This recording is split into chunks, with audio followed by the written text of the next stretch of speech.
The breaking news alert flashes across your screen, its urgent colors and blaring sounds demanding your attention, cutting through the background noise of daily life.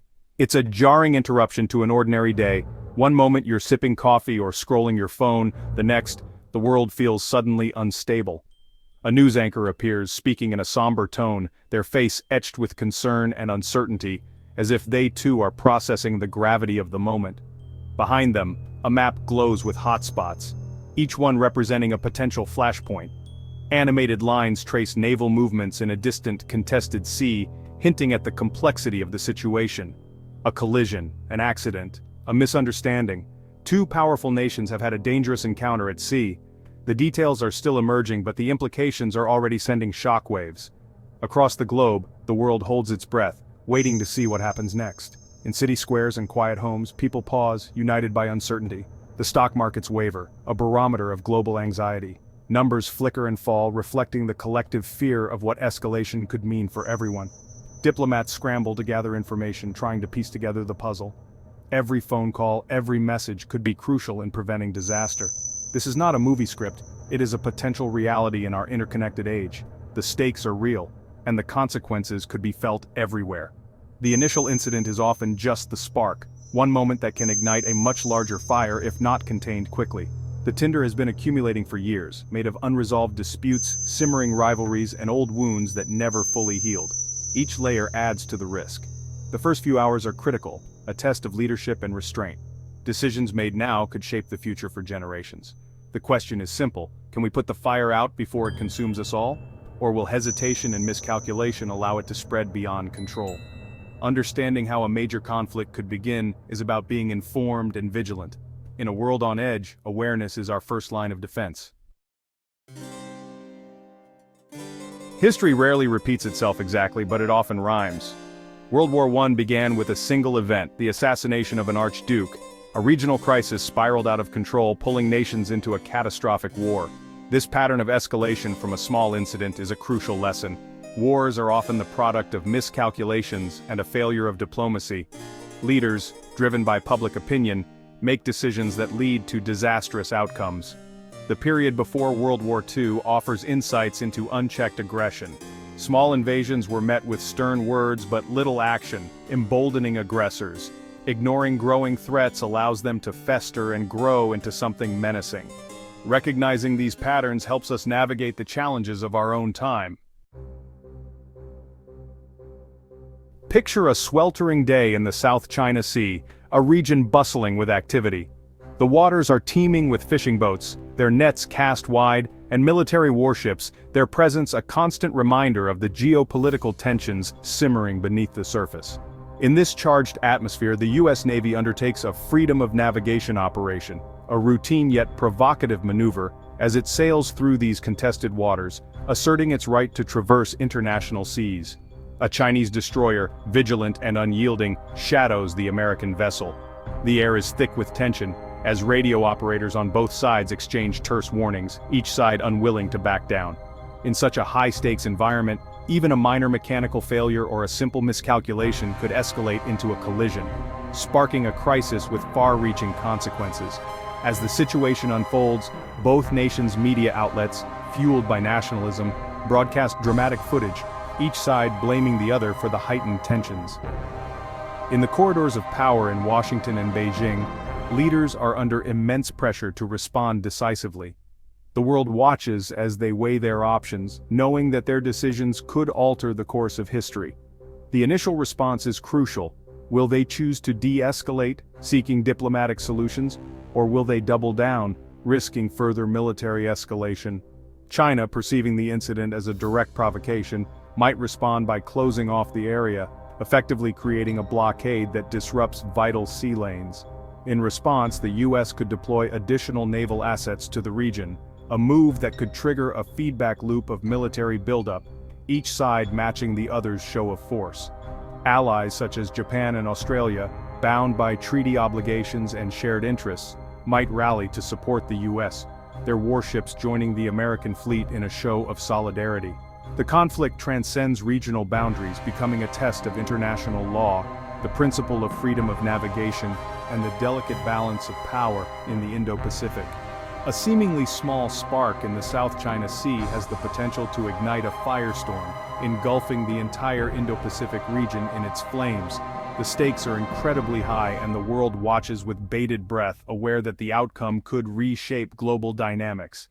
This is how a regional accident, a mere misstep, can escalate into a global flashpoint, reminiscent of historical confrontations that have shaped the world.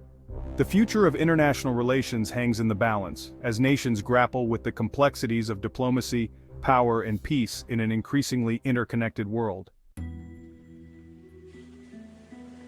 The second scenario begins with a flicker, a subtle warning that something is amiss, almost too quiet to notice at first.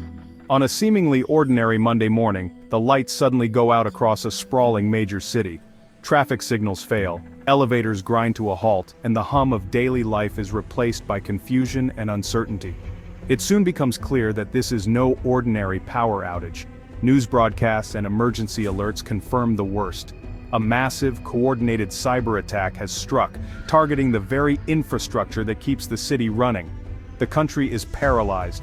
Fear and confusion ripple through the population as people gather in city squares, families huddle in darkened apartments, and emergency vehicles race through empty streets.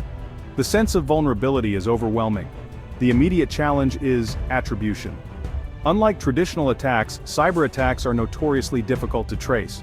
The digital fingerprints left behind are often misleading, designed to confuse and misdirect investigators. Intelligence agencies work around the clock, sifting through mountains of data, searching for a digital fingerprint that might point to a rival power.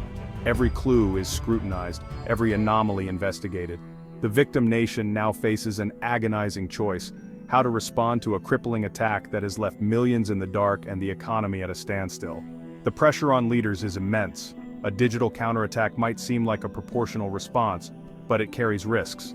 Retaliation in cyberspace can escalate quickly and may not deter future aggression from determined adversaries. Political leaders, frustrated by the invisible nature of the attack, might be tempted to retaliate in the physical world. The line between digital and physical conflict blurs dangerously. The decision to cross from digital to physical warfare is momentous, a point of no return that could change the course of history. If the US blames Russia or China and responds militarily, the targeted nation would almost certainly retaliate, setting off a chain reaction of escalating violence. Allies could be drawn in, transforming what began as a silent, invisible conflict into a loud and devastating global confrontation.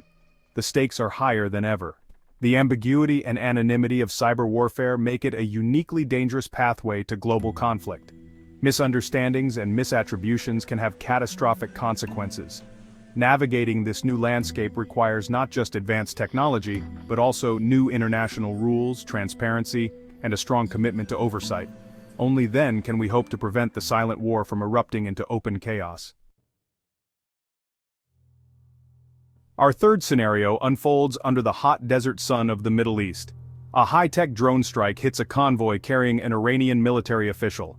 No country claims responsibility, but suspicion falls on Israel, or the US. Tehran vows severe revenge, creating an atmosphere of intense dread. Iran could launch a direct missile attack or use proxy forces like Hezbollah. An attack on Israel could escalate into a full-scale war. A direct Iranian attack on US bases would trigger a massive counter-response.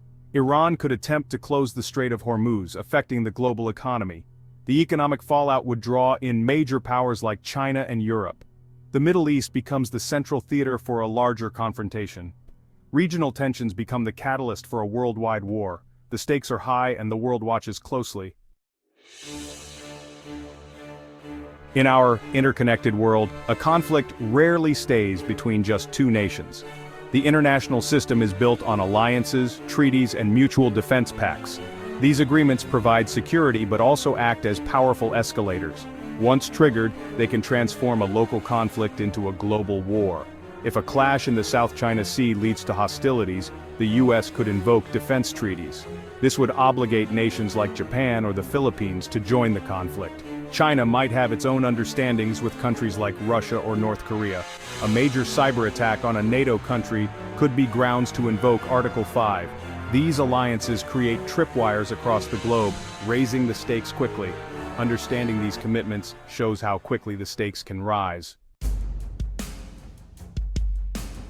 Modern technology has changed warfare, making it faster and more lethal. Hypersonic weapons travel at incredible speeds, leaving little time for response. Autonomous systems like drones are becoming more sophisticated. AI-driven systems process information faster than humans, creating risks of flash wars. If both sides use AI, it could create a deadly feedback loop of automated action. This technological revolution is a double-edged sword. Some technologies enhance stability, but many make the world more dangerous. They lower the threshold for using force and compress decision-making timelines. Navigating this landscape requires new rules and a commitment to oversight. The stakes are high, and the world watches closely. Even in tense situations, war is never inevitable. There are always off-ramps, pathways away from conflict. The most important is diplomacy, the work of talking, listening, and negotiating. Back channels allow leaders to speak frankly and de-escalate crises. A simple phone call between presidents can be the difference between peace and war. Clear communication protocols, especially between militaries, are essential. Economic interdependence serves as a powerful brake on conflict. A war between major powers would be an economic catastrophe. International institutions and norms provide frameworks for resolving disputes. They offer a forum for dialogue and a process for mediation. These institutions may not always succeed, but they provide an alternative to conflict. The stakes are high and the world watches closely. Understanding the pathways to a potential World War III is an act of hopeful vigilance. By identifying dangers, we equip ourselves to avoid them. The future is not predetermined. The scenarios are warnings, not prophecies.